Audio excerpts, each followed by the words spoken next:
کہ ہم میلاد مناتے ہیں. کیوں کہ سنیوں یہ بات ہمیشہ کان کھول کر کے سن لینا. تو عجیب و غریب چیزوں کو دیکھ کر کے قوم کبھی کیا کرتی, الگ الگ عقیدے بنا لیتی ہے. میاں وہ تو عیسیٰ علیہ السلام کا ایک معجزہ ہے, عزیر علیہ السلام کا ایک معجزہ ہے, یہاں میرے رسول کے تو پل پل معجزے ہیں, ہاں ہر گھڑی معجزے ہیں. تو یہ سارے معجزوں کو دیکھ کر کے کوئی یہ نہ کہے یہ رسول کیسا ہے, اس کی چاند پہ بھی چلتی ہے, سورج پہ بھی چلتی ہے. چاند کو کہے تو پھٹ جائے, سورج کو کہے تو ڈوبنے کے بعد نکل آئے. تو یہ خدا تو نہیں ہے. تو اللہ تعالیٰ نے حکم کیا فرمایا, آئے محبوب آپ فرما دیں کہ میں تمہاری طرح بشر ہوں. یہ بات میں اس لیے عرض کر رہا ہوں کہ سنیوں یہ بات ہمیشہ کان کھول کر کے سن لینا کہ اللہ رب العزت کے ساتھ کبھی بھی ہم رسول کو شریک نہیں کر سکتے, نہ ہی نبی کا درجہ خدا تک بڑھائیں گے, کبھی نہیں. اللہ اللہ ہے, ہاں رسول پاک اس کے محبوب ہیں, خدا نہیں ہو سکتے, خدا نہیں ہو سکتے. یہ بات ہمیشہ یاد رکھنا. اور جو لوگ تم کو یہ الزام لگاتے ہیں کہ تم نبی کو خدا کے برابر کہتے ہو, خدا کے برابر تم نبی کو بنا لیتے ہو, یعنی جیسے اللہ کو مانتے ہو ویسے رسول کو بھی مانتے ہو, دونوں کو برابر مانتے ہو, ان کے لیے یہ جواب ہے کہ ہم میلاد مناتے ہیں. کیوں؟ میلاد اس کی منائی جاتی ہے جو پیدا ہوتا ہے. دوستو جیسا کہ آپ سبھی کو معلوم ہے جشن عید میلاد النبی بالکل ہی عنقریب ہے. اسی کو لے کر میں مفتی سلمان ازہری صاحب کی آواز میں ایک بہت ہی اچھا بیان لے کر کے حاضر ہوا ہوں. کیا آپ جانتے ہیں جشن عید میلاد النبی کیوں مناتے ہیں؟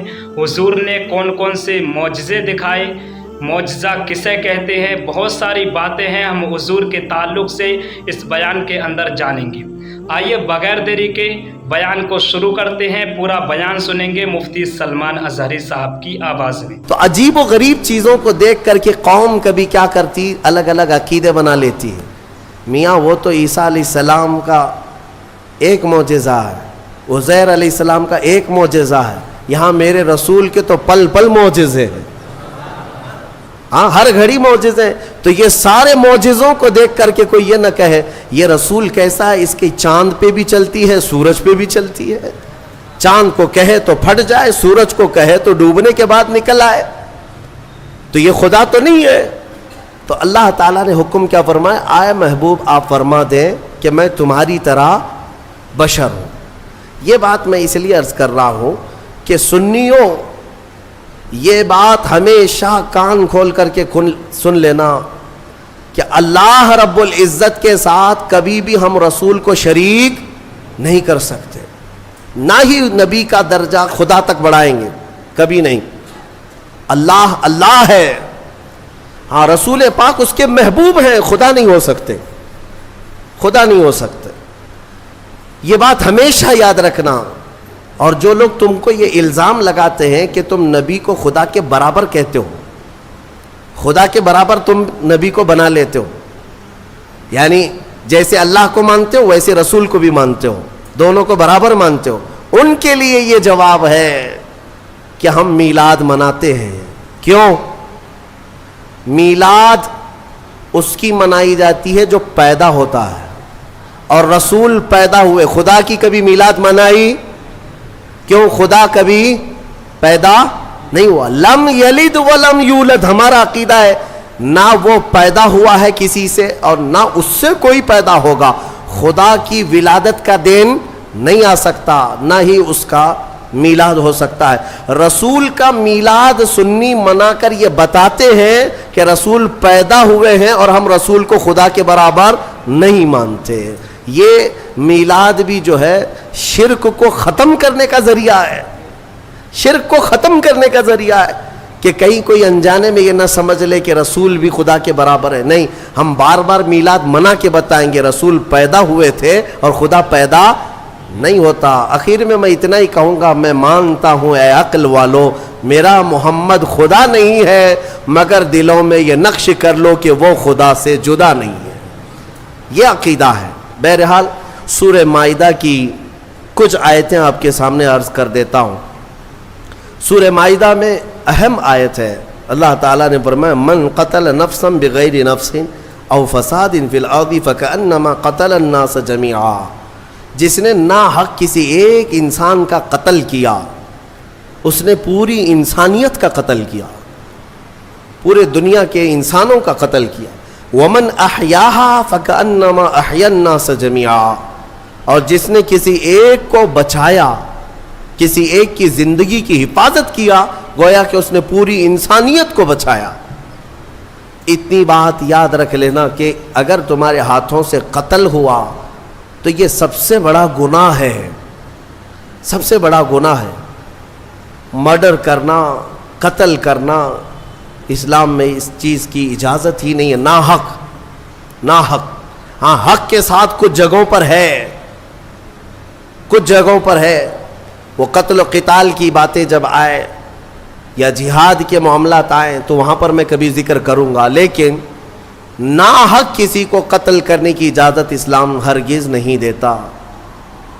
اور اسی طرح سے میں یہ بات بھی بتا دوں, حدیث پاک میں ہے آدم علیہ السلام کا بڑا بیٹا حابیل اور چھوٹا بیٹا قابیل, ان دونوں میں لڑائیاں ہوئی عورت کو لے کر کے. دونوں ایک عورت سے شادی کرنا چاہتے تھے. یہ دنیا کی پہلی داستان ہے.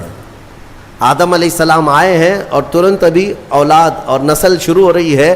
سب سے پہلا جھگڑا جو دنیا میں ہوا ہے وہ عورت کی وجہ سے. بڑا اور چھوٹا دونوں ایک ہی خاتون کو اپنانا چاہتے تھے, لیکن وہ حق حابیل کا تھا, قابیل کا نہیں. چھوٹے کا نہیں تھا, وہ بڑے کا حق تھا. آدم علیہ السلام نے کہا بھی تھا, یہاں تک کہ دونوں کو حکم بھی ہوا. یہ بھی ذکر یہ سورہ مائدہ میں موجود ہے, یہ پورا ذکر موجود ہے. حضرت آدم علیہ السلام نے دونوں سے کہا کہ ایک کام کرو, ایک قربانی کرو, ایک جانور, اور کھلے میدان میں رکھو. جس کی قربانی قبول ہو گئی سمجھ لو وہ حق پر ہے. قربانی قبول ہونے کا طریقہ کیا تھا؟ آسمان سے ایک آگ آتی اور وہ قربان کیے ہوئے جانور کو اٹھا لے جاتی, یعنی وہ جانور غائب ہو جاتا آگ میں. تو جس کی قربانی قبول ہو گئی وہ حق پر ہے, اس کا حق ہے. تو ہوا یہ کہ دونوں نے قربانی کی, قابیل نے بھی اور حابیل نے بھی, اور کھلے میدان میں اپنی قربانیاں رکھ دیں. اللہ تبارک و تعالیٰ کی طرف سے آسمان سے ایک آگ آئی اور حابیل کی قربانی قبول ہو گئی, یعنی بڑے بیٹے کی. شادی کرنے کا اختیار بڑے کو ہی تھا. اب قربانی سے بھی پتہ چل گیا کہ حق پر یہ حابیل ہی ہے, تب بھی یہ قابیل ماننے کو تیار نہیں تھا. عورت یہ ایک ایسے فتنے کو جنم دے دی. ساری عورتوں کی بات نہیں کر رہا ہوں, عورت کا یہ ایک ذریعہ ایسا بن جاتا ہے جس میں بڑے بڑے بھسم ہو جاتے ہیں, کئی لوگوں کے تقوی ختم ہو جاتے ہیں. تو قابیل نے کہا کہ نہیں, یہ میرا ہی حق ہے, میں ہی اپناؤں گا, میں ہی نکاح کروں گا, میں ہی شادی کروں گا. جھگڑا اتنا بڑا. آدم علیہ السلام کچھ دنوں کے لیے باہر تھے تو ابلیس وہاں سے اپنی ڈیوٹی شروع کرتا ہے. سب سے پہلے انسانوں کو گمراہ کرنے کا جو اس نے شروعات کیا, قابیل کو آ کر کے اس نے طریقہ بتایا, ایک بڑا پتھر لے لے اور حابیل کے سر پہ مار دے, وہ مر جائے گا, ختم ہو جائے گا. اب تک کسی کی موت دنیا میں ہوئی نہیں ہے, نہ ہی مرڈر ہوا ہے, نہ قتل ہوا ہے, اور پتہ بھی نہیں کیسے قتل ہوتا ہے, کیسے مرتے ہیں, یہ بھی نہیں معلوم تھا. شیطان نے سب سے پہلے یہ طریقہ بتایا. تو قابیل نے ایک بہت بڑا پتھر اٹھایا اور اپنے بڑے بھائی حابیل کو, وہ ایک جگہ بیٹھا تھا, پیچھے سے جا کر سر پر دے مارا. پتھر کی چوٹ لگتے ہی وہ گر گیا اور وہیں انتقال کر گیا, موت ہو گئی حابیل کی. اب اس کو یہ تک نہیں معلوم تھا کہ مرے ہوئے کے ساتھ کرنا کیا ہے. قرآن کہتا ہے فَبَعَثَ اللَّهُ غُرَابًا يَبْحَثُ فِي الْأَرْضِ لِيُرِيَهُ كَيْفَ يُوَارِي سَوْءَةَ أَخِيهِ. اللہ نے کوے کو بھیجا, 2 کوے لڑتے لڑتے آئے اور ایک دوسرے کو ٹھونگ مار رہا تھا. مارتے مارتے ایک کوے نے دوسرے کو گرا دیا, دوسرا مر گیا. یہ قابیل بیٹھا دیکھ رہا تھا کووں کے جھگڑے کو، اور اپنے بھائی کو بھی دیکھ رہا تھا کہ وہ مری ہوئی ایک لاش ہے، کیا کیا جائے۔ تو کووں کو سامنے اس نے دیکھا، لڑتے لڑتے ایک کوا مر گیا، دوسرے نے کیا کیا، کوے نے جلدی سے اپنے پیروں سے تھوڑی سی مٹی ہٹائی زمین کی، اور دوسرے کوے کو گڑھے میں داخل کر دیا اور پھر اس پر مٹی پھیر دیا۔ یہ طریقہ دیکھ کر کے قابیل نے پھر اپنے بھائی کو دفن کرنے کا طریقہ سیکھا۔ قرآن کہتا ہے پھر اس نے اپنے بھائی کو دفن کیا۔ یہ سب سے پہلا قتل دنیا میں ہوا ہے، سب سے پہلا مرڈر ہوا ہے، اور سب سے پہلی موت۔ اب حدیث رسول میں تمہیں سنانا چاہتا ہوں، میرے آقا صلی اللہ تعالیٰ علیہ وسلم ارشاد فرماتے ہیں قیامت تک جتنے بھی قتل ہوں گے، قتل کرنے والے کو تو گناہ ہے ہی، لیکن ہر قتل کا گناہ قابیل کو دیا جائے گا، ہر قتل کا گناہ قابیل کو ہوگا، کیونکہ دنیا میں سب سے پہلا گناہ قتل والا اس نے شروع کیا۔ اسی لیے اس سے ریلیٹڈ ایک حدیث پاک بھی میں آپ کے سامنے نظر کر دوں۔ رسول مختار صلی اللہ تعالیٰ علیہ وسلم ارشاد فرماتے من سن سنتا حسنتا فلہ اجرہا واجر من عمل بہا، جس نے کوئی نیا طریقہ ایجاد کیا اللہ تعالیٰ اس ایجاد کرنے کا ثواب بھی اسے دے گا، اور جتنے عمل کرتے رہیں گے ان سب کا بھی ثواب اسے دیا جائے گا، اور عمل کرنے والوں کے ثواب میں کوئی کمی نہیں ہوگی، ان کو سب کو ملتا رہے گا، لیکن جس نے شروع کیا اس کو بھی ملے گا، اس کو سب کے برابر ملے گا۔ وَمَن سَنَّ سُنَّةً سَيِّئَةً فَلَهُ وِزْرُهَا وَوِزْرُ مَنْ عَمِلَ بِهَا، اور میرے آقا صلی اللہ علیہ وسلم فرماتے ہیں جس نے کوئی برا طریقہ اختیار کیا، ایجاد کیا، تو اس برا کرنے کا گناہ تو ہے ہی، لیکن اس کا دیکھا دیکھی جتنے لوگ گناہ کرتے جائیں گے ان سب کا گناہ بھی اس ایجاد کرنے والے کو دیا جائے گا۔ سوچو اے نوجوانوں، کئی لوگ ایسے ہیں جو نت نئے کام شروع کرتے ہیں اور اس کے بعد پورے نوجوان اس کی پیروی میں لگ جاتے ہیں۔ تم کیا سمجھتے ہو کہ آج تم بے ستر ہو کر کے گھومنے لگے، کپڑے پھاڑ کر کے ستر دکھا کر کے گھومنے لگے، تو تم تو یہ سوچتے ہو یہ فیشن ہے، لیکن تمہیں اندازہ نہیں کتنے بچے اس کی نقل کرتے ہیں۔ تمہیں دیکھ دیکھ کر کے جتنے بچے نقل کریں گے، جتنے حرام کرتے رہیں گے، ان سب کے حرام کا گناہ تمہارے سر پر آئے گا۔ شروعات تم نے کی ہے، شروعات جس گناہ کی بھی تم کرو گے اس کا گناہ بہت طویل ہے۔ اسی طرح سے کچھ لوگ ہنسی مذاق میں کچھ ایسے کاموں کی ابتدا کر جاتے ہیں جو ہمیشہ ہمیش کے لیے لوگ اس کی تقلید کرتے رہتے ہیں اور اس کے پیچھے چلتے رہتے ہیں۔ یہ گناہ ہے، اور اس گناہ کا وبال اور اس کا پورا بوجھ شروع کرنے والے پر ہوتا رہے گا۔ اس لیے میرے عزیزو، خدا را کبھی اپنی طرف سے کوئی ایسا برا کام مت ایجاد کرنا کہ جو کنٹینیو ہو جائے اور پھر تمہاری نقل کرتے کرتے ہزاروں نہیں لاکھوں لوگ اس گناہ میں مبتلا ہو جائے۔ ہو سکے تو کوئی ایسا نیک کام شروع کر کے جاؤ، کوئی ایک نیک کام شروع کر کے جاؤ کہ جتنے وہ کام کرتے جائیں گے وہ سب کا ثواب تمہیں ملتا رہے گا۔ ہم نے دیکھا ہے بزرگوں نے جو بھی کرنا شروع کیا تو کوئی نہ کوئی نیکی ہی ہمارے معاشرے میں ڈالی ہے، کوئی نہ کوئی نیکی ہی شروع کی ہے۔ آج پوری دنیا میں جہاں جہاں بھی جاتا ہوں دیکھتا ہوں، ہندوستان بھر کے ہر خطے میں، ہر علاقے میں چھوٹی چھوٹی گلیوں سے بھی بچے نکلتے ہیں، ہمیں دیکھتے ہیں تو لبیک یا رسول اللہ کہتے ہیں، لبیک یا رسول اللہ، لبیک یا رسول اللہ، یہ نعرہ لگاتے ہیں۔ اس نعرے کو دینے والا ایک مرد قلندر خادم حسین رضوی تھا۔ سب کو پتا ہے، دنیا جانتی ہے، ایک نئے کام کی ابتدا کیا تھا اور وہ تو قبر میں سو رہا ہے۔ لاکھوں جو نعرہ لگاتے ہیں سب کا ثواب اس کی قبر میں پہنچتا رہے گا۔ ہو سکے تو کچھ ایسا کرو کہ جس سے تمہاری قبر میں اجر کا سلسلہ کنٹینیو ہو جائے، ایسا نہیں کہ گناہوں کی شروعات کر دیا۔ نعوذ باللہ من ذالک، کئی نوجوانوں کو ہم نے دیکھا کہ ان کو جو کچھ بھی ملا ہے، ارے بڑے پڑھے لکھے نوجوان، ان کی پوری راتیں، ان کا پورا دن ٹک ٹاک پہ گزرتا رہا ہے، مجرے کرنے میں، ننگے ہونے میں، نئے نئے کام شروع کرنے میں۔ ایسے نوجوانوں کو دیکھا جو مخنث بننا پسند کرے، ہجڑا بننا پسند کرتے ہیں۔ صرف لوگوں کو ہنسانے کے لیے، دکھانے کے لیے.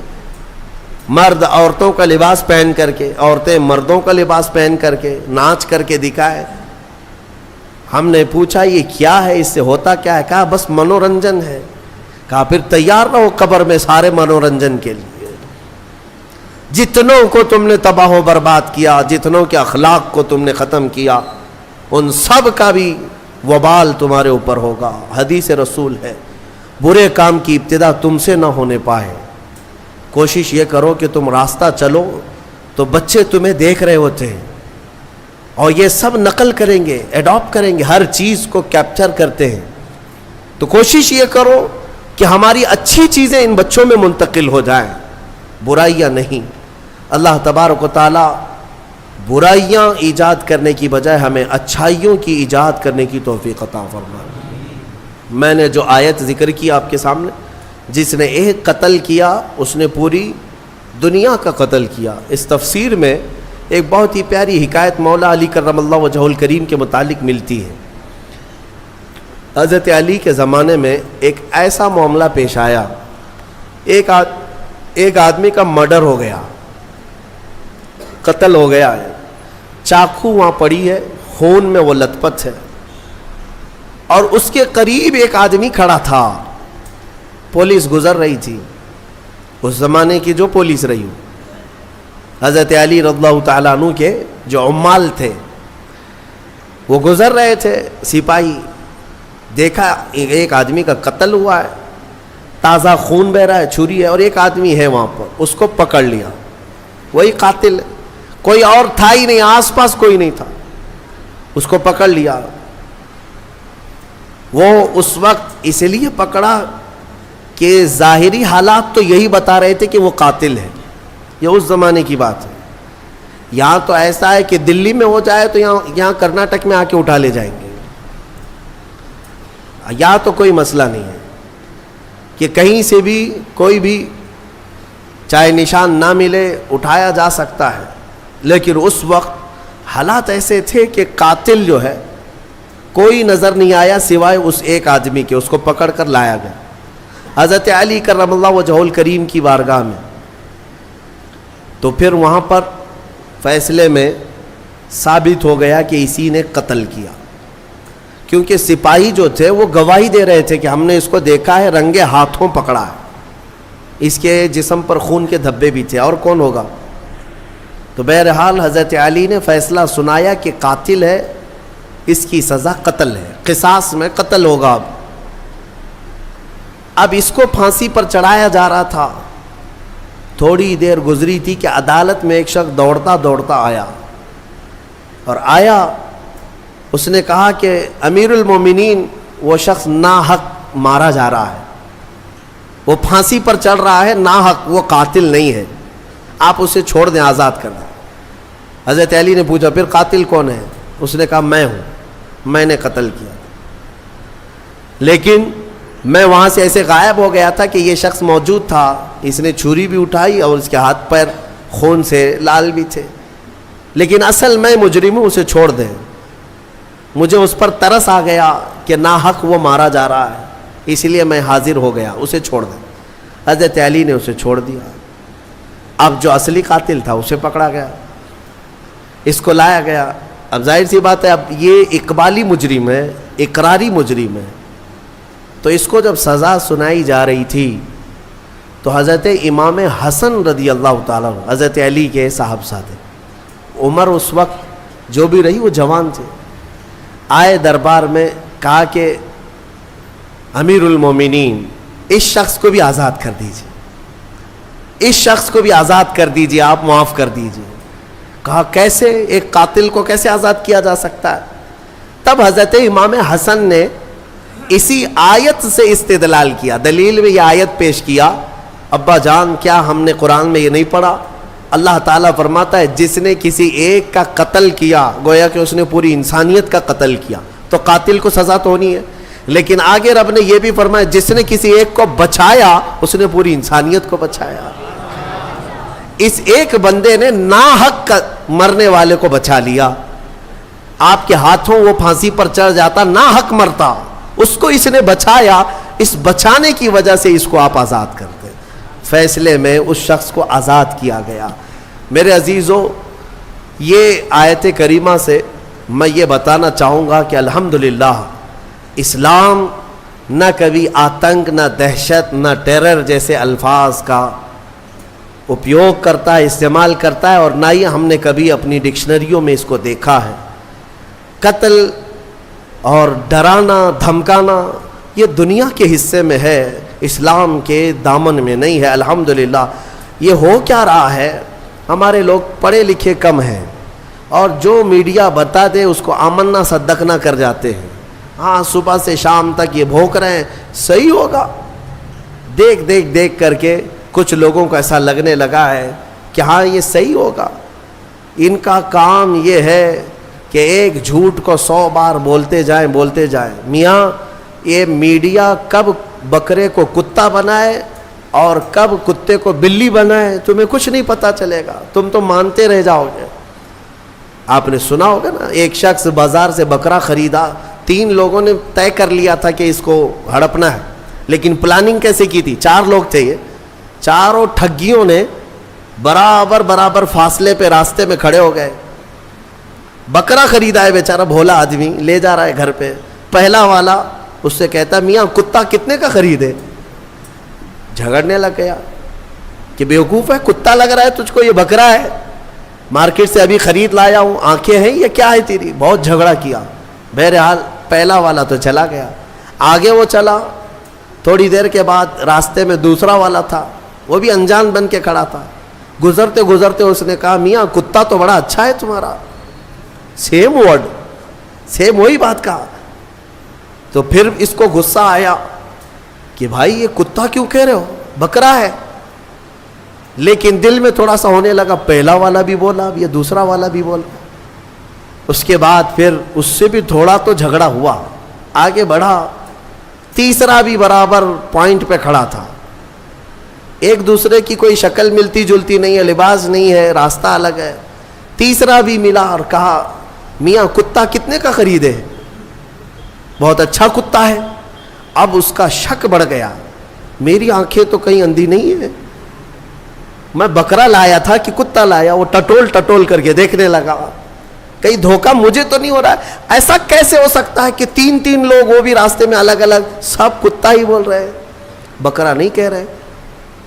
اس کو بہت دل میں یہ ملال ہونے لگا کہ مجھے میری آنکھوں میں کچھ ہو گیا ہے۔ آگے گھر قریب تھا کہ چوتھے نے آخری کیل ٹھونک دی۔ چوتھے نے کہا میاں کتا تو بہت اچھا ہے آپ کا، کتنے کا کتا خریدے؟ اب بیچارہ وہ بکرا چھوڑ کر بھاگا، نہیں مجھ سے ہی غلطی ہوئی ہے، ایک آدمی بولتا، 2 بولتے، یہ 4 لوگ اس کو کتا ہی بول رہے ہیں، یہ بکرا نہیں ہے کتا ہے۔ یہ ساری میڈیا اسی طرح کتا بنا رہے ہیں، اسی طرح کتا بنا رہے ہیں۔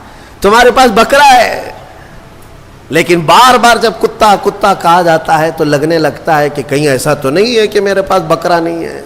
میرے عزیزو ایک بات یاد رکھنا، یہ دن میں 100 مرتبہ تسبیح پڑھیں تمہارے لیے، تمہارے خلاف، تب بھی قرآن کہتا ہے کہ ایمان والے استقامت والے ہوتے ہیں۔